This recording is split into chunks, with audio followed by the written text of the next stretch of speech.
Hey David, here's your brake booster. We're going to test it real quick. Alright, let's see what we're going to get here. We got a vacuum test. This vacuum gauge will go and read vacuum as to what my vacuum pump can put out. This gauge will also read vacuum, but when the booster is activated, this gauge is going to stay reading actual vacuum, and this one is going to approach zero the more the brake booster is engaged.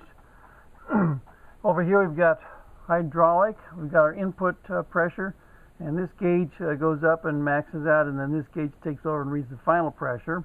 And this is the out, and that input is a function of what my master cylinder on the test test bench here, the test stand, can do, and the output is going to be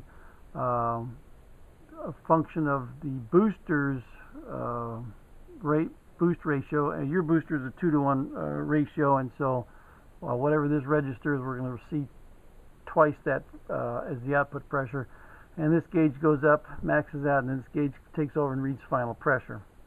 And at the same time, we will then come over here and look around to check for leaks.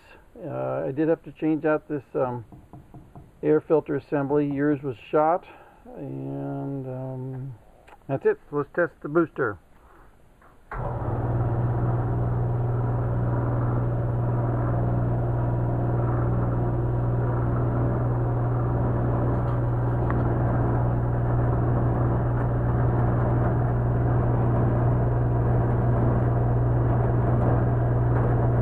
Booster is being activated. You can see the gauge going down to zero. And we come over here and we have pressure. Now we'll watch it from this side. Alright, this gauge is going to see the far left gauge goes up, maxes out. The next one is taking over. Now the output pressure is increasing.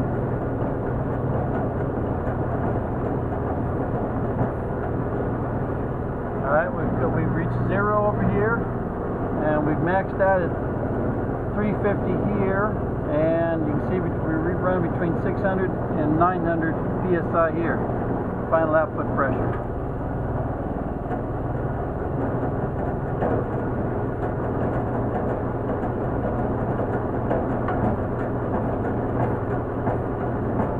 Alright, and while the booster is fully engaged, we come over here and we check for leaks.